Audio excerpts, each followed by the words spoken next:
हर गुजरते दिन के साथ कि बहराइच में जो सांप्रदायिक हिंसा हुई थी, जिसमें राम गोपाल मिश्र नाम का एक शख्स मारा गया था, जिसकी हत्या कर दी गई थी, उसका सीधा लिंक, जी हां, उस सांप्रदायिक हिंसा का अब सीधा लिंक कहीं ना कहीं विधानसभा चुनावों से, विधानसभा चुनावों के उपचुनावों से दिखाई दे रहा है।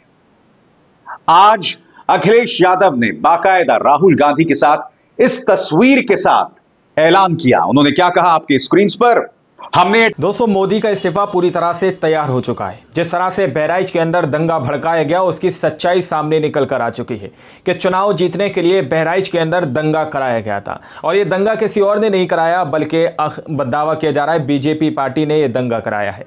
बीजेपी पार्टी का इसके अंदर हाथ है और चुनाव जीतने की वजह से ये दंगा कराया गया। अब देखिए किस तरह से दैनिक भास्कर के एंकरों ने स्टिंग ऑपरेशन किया और उसके अंदर कुछ लोगों को पकड़ा गया है। उन्होंने इस बात को कबूल किया कि पुलिस ने हमारे साथ अगर गद्दारी नहीं की होती तो हम पूरा महाराजगंज जला देते। हमारे साथ वरिष्ठ पत्रकार मौजूद हैं। आप अभिसार शर्मा जी की इस रिपोर्ट को देखिए, सुनिए, फिर आखिर में मैं आपसे बात करूंगा।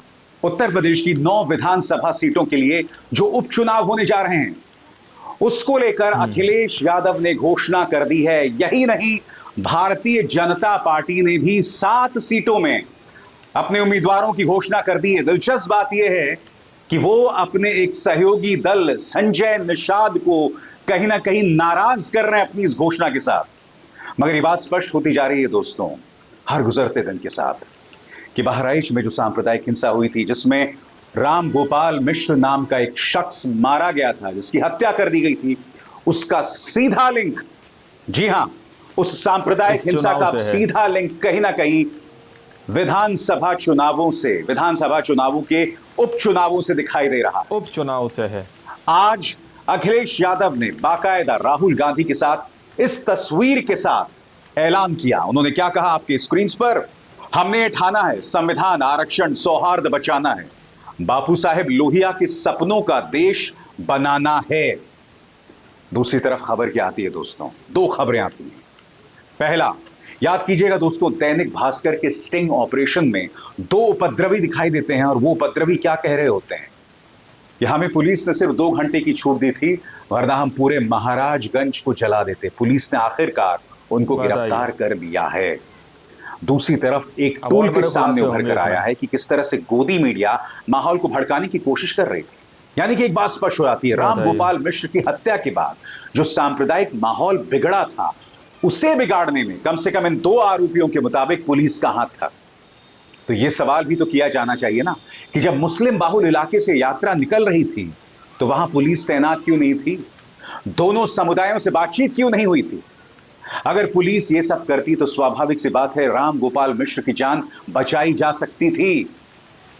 मगर साफ तौर पर यहां पर प्रशासन की नीयत पर सवाल खड़े हो रहे हैं। और जैसे मैंने बोला, लगातार गोदी मीडिया जहर उगल रहा था, उसकी चर्चा कुछ देर बाद करूंगा। मगर दैनिक भास्कर ने इस मुद्दे पर क्या कहा है दोस्तों, मैं आपको पढ़ के सुनाना चाहता हूं। बहराइच हिंसा, भास्कर स्टिंग के बाद दोनों उपद्रवी गिरफ्तार, कुबूला, घर को जलाया, लूटपाट की, कैमरे पर कहा था, 2 घंटे पुलिस वाले हट गए। दैनिक भास्कर ने इस पर विस्तार से क्या कहा है दोस्तों, इस पर भी गौर करने की जरूरत है। बहराइच हिंसा पर दैनिक भास्कर ने 22 अक्टूबर को इन्वेस्टिगेशन प्रसारित किया था। इसमें 2 आरोपियों ने कैमरे पर कबूल लिया था कि वे हिंसा में शामिल थे। इसके बाद पुलिस एक्टिव हो गई थी। बुधवार को उन दोनों उपद्रवियों को पुलिस ने गिरफ्तार कर लिया। एक का नाम प्रेम कुमार मिश्रा, दूसरे का सबूरी मिश्रा है। दोनों ने हिंसा में लूटपाट, आगजनी, पथराव की बात पुलिस के सामने स्वीकार की है। सुपरिंटेंडेंट ऑफ पुलिस वृंदा शुक्ला ने बताया कि प्रेम कुमार और सबूरी रमपुरवा के सालिकपुरवा गांव के रहने वाले हैं। दोनों 14 अक्टूबर को महाराजगंज में आगजनी और लूटपाट की घटनाओं में शामिल थे। स्पष्ट होता जा रहा है दोस्तों, बताइए कि कहीं ना कहीं प्रशासन की मिली भगत थी और अब तक ना भारतीय जनता पार्टी ना पुलिस ने इस बात का कोई जवाब दिया। उल्टा इनके विधायक सुरेश्वर सिंह सामने आए थे, जिसमें उन्होंने जो एफआईआर दर्ज की थी उसमें भाजपा के नेताओं का नाम लिया था और बाद में ये कहते हुए पलट गए थे कि एफआईआर दर्ज करने से कोई गुनहगार नहीं हो जाता। इनका बयान था कि अगर कार का शीशा ना चढ़ा होता तो मेरे बेटे की मौत हो जाती। और एफआईआर इन्होंने दर्ज करवाया खुद भाजपा के कार्यकर्ताओं को लेकर। यह पूरा मामला किस तरह से एक तार से जुड़ा हुआ है उसकी हमें चर्चा करनी पड़ेगी। यानी कि एक धार्मिक जुलूस निकाला जाता है, माहौल को भड़काया जाता है, एक व्यक्ति की मौत हो जाती है और उसके बाद फिर सांप्रदायिक हिंसा होती है और उसमें प्रशासन पूरी तरह से नाकारा दिखाई दे रहा है। बहरहाल जैसे मैंने कहा दोस्तों, इंडिया गठबंधन 9 सीटों पर लड़ेगा चुनाव, या यह कहा जा सकता है कि समाजवादी पार्टी के चिन्ह पर 9 सीटों पर जो है उपचुनाव लड़े जा रहे हैं। कांग्रेस ने कहा है कि जिस तरह से समाजवादी पार्टी ने हरियाणा में अपना उम्मीदवार नहीं उतारा, उसी तरह से हम इस बार उम्मीदवार नहीं उतार रहे हैं। मगर भारतीय जनता पार्टी में जूतम पैजार चल रही है। उन्होंने संजय निषाद को दरकिनार कर दिया, उसकी चर्चा में कुछ देर बाद करूंगा।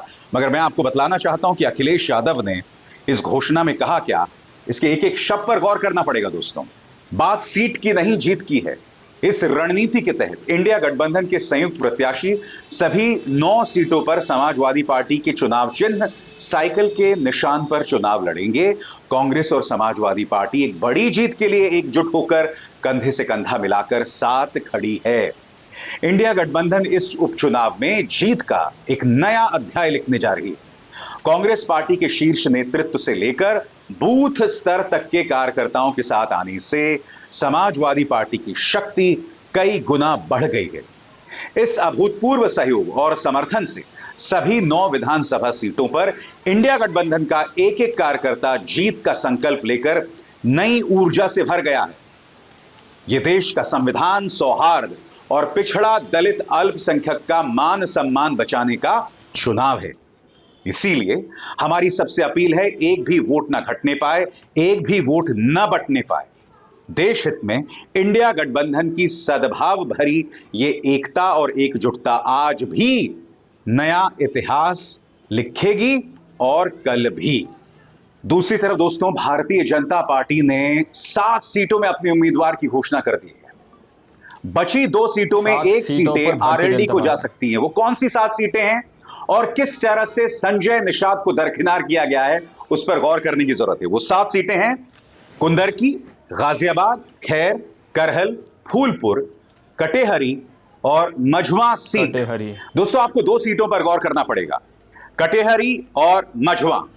यहां पर भारतीय जनता पार्टी ने अपने उम्मीदवार को उतारकर कहीं ना कहीं संजय निषाद को ठेंगा दिखाया है। और मैं आपको यह भी बतलाना चाहता हूं कि किस सीट पर किसे उतारा गया है। उन नामों पर भी आपको गौर करना चाहिए। बीजेपी ने कुंदरकी सीट से रामवीर सिंह ठाकुर, गाजियाबाद से संजीव शर्मा, खैर से सुरेंद्र दिलेर, करहल से अनुजेश यादव, फूलपुर से दीपक पटेल, कटेहरी से धर्मराज निषाद, मझवा से सुचिस्मिता मौर्य को मैदान में उतारा है। और 2 सीटें जो बच गई हैं वो कौन कौन सी हैं? मीरापुर और सीसामऊ। और ये बताया जा रहा है कि इनमें से एक सीट जो है मीरापुर और सीसामऊ, वो जयंत चौधरी के आरएलडी को जा सकती है। तो आप देख सकते हैं दोनों ही पक्षों ने 9 की 9 सीटों के लिए, भाजपा ने 7, 2 को छोड़ के, और इंडिया गठबंधन ने 9 सीटों के लिए नामों की घोषणा कर दी है। मगर जो मैं आपसे बार बार कह रहा हूं उस पर गौर करने की जरूरत है। वो टूल किट जिसके सहारे बहराइच में सांप्रदायिक हिंसा फैलाई गई, याद कीजिएगा दोस्तों, के अंदर दैनिक भास्कर ने क्या स्टिंग ऑपरेशन किया था। वो 2 आरोपी जिन्हें गिरफ्तार किया गया था, यहां पर वो किरदार दिखाई देते हैं। सुनिए। कुछ आदमी गद्दारी कही गए ने पूरा महाराष्ट्र खत्म हो जाता, इस वाले टाइम दी ना दी। बताइए। दैनिक भास्कर के हिडन कैमरे पर यह कबूलनामा बहराइच हिंसा में शामिल 2 उपद्रवियों का है। क्या ये हिंसा पहले से प्लान? 2 उपद्रवियों ने। इस सवाल का जवाब जानने के लिए दैनिक भास्कर ने इन्वेस्टिगेशन की, जिसमें 3 किरदार सामने आए। पहला उपद्रवी, दूसरा पुलिस अफसर और तीसरा वो थाना प्रभारी जिस पर कार्रवाई हुई। हिंसा से जुड़े उपद्रवियों ने कहा पुलिस ने सिर्फ 2 घंटे की छूट दी, अगर वो गद्दारी नहीं करते तो पूरा महाराजगंज जला देते।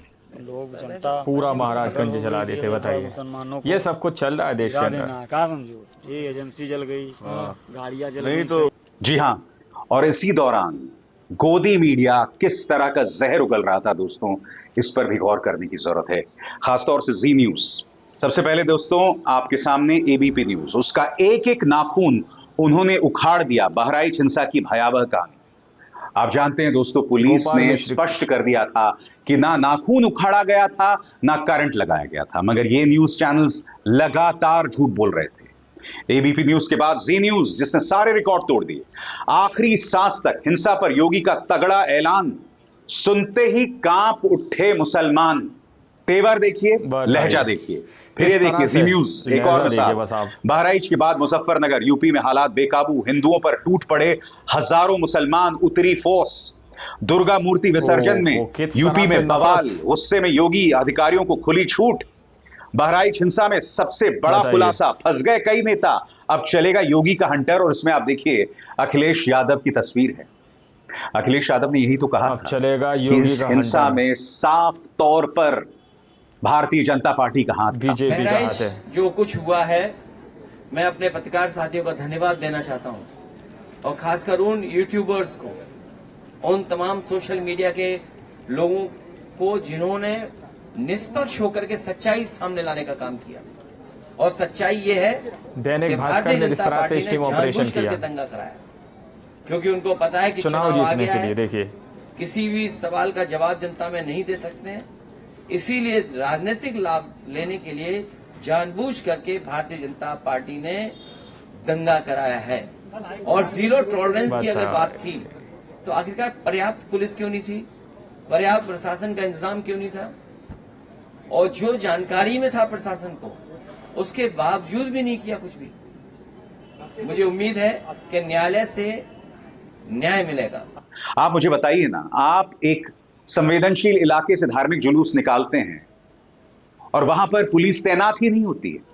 याद कीजिएगा बाराबंकी में क्या हुआ था, एक मस्जिद के सामने मां बहन की गालियों देने वाला एक गाना बजाया जाता है, डीजे पर गाना बजाया जा रहा है, डीजे पर गाना चलाया जाता है, चप्पल फेंकी जाती है। प्रशासन उस वक्त भी क्या कर रहा है? बाराबंकी में भी हो सकता था।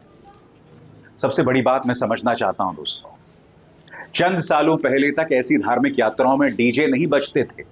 अब न सिर्फ डीजे बजता है, बल्कि गाली वाले गाने, वो भी हमारी तो आप लोगों ने इस रिपोर्ट को शुरू से आखिर तक देखा। वीडियो के अंदर साफ तौर पर बताया गया, अखिलेश यादव ने बताया कि किस तरह से ये सब प्री प्लान था और इसमें बीजेपी ने जानबूझकर बहराइच के अंदर दंगा कराया है। चुनाव आने वाले हैं, यूपी के अंदर 9 विधानसभा सीटों के उपचुनाव हो रहे हैं, 9 सीटों पर। तो दावा किया जा रहा है अखिलेश यादव की तरफ से कि इसमें बीजेपी ने ही सीधे तौर पर दंगा कराया है, इसमें बीजेपी ही इन्वॉल्व है। दोस्तों स्टार्टिंग में मैंने कहा था कि मोदी का इस्तीफा तैयार है, वो एक सवाल है, क्या मोदी जी इस पर इस्तीफा देंगे? जिस तरह से ये बड़े खुलासे होते हुए नजर आ रहे हैं कि इसके अंदर बीजेपी का हाथ है। चलो इसमें बीजेपी का हाथ भी नहीं है तो सोचिए जिस तरह के खुलासे किए गए हैं कि पुलिस वालों ने छूट दी थी, मोदी के राज में ये सब हो रहा है, क्या इस बात पर शर्म आकर मोदी जी अपने पद से इस्तीफा देंगे? ये सवाल अपने आप में बहुत बड़ा है। क्या मोदी जी को इस चीज़ पर शर्म महसूस होगी कि उनके राज में इस तरह से पुलिस के सहयोग से एक पूरे इलाके को, एक पूरी जगह को तहस-नहस करने की बात कही जा रही है? क्या मोदी जी के सीएम योगी आदित्यनाथ का बिल्डोजर इन लोगों के घरों पर पहुंचेगा जिनका खुलासा हुआ है? अब ज़रा सोचिए किस तरह से मुसलमानों को टारगेट किया जाता है, मुसलमानों के घरों पर चढ़कर उनके घर पर लगे धार्मिक झंडों को उठाया जाता है और उसके बाद सीएम योगी आदित्यनाथ आकर कहते हैं, जिस तरह से गोदी मीडिया जहर उगल रहा है कि योगी जी का ऐलान, थर थर कांप उठे मुसलमान, इस तरह से आग में घी डालने का काम गोदी मीडिया भी करता है। दोस्तों अब इस पूरी रिपोर्ट को आप लोगों ने देखा सुना, आप लोग इस रिपोर्ट के बारे में क्या सोचते हैं, क्या समझते हैं? अपनी राय कमेंट सेक्शन में ज़रूर दीजिएगा। मिलते हैं अगली वीडियो में, जब तक के लिए जय हिंद, जय भारत।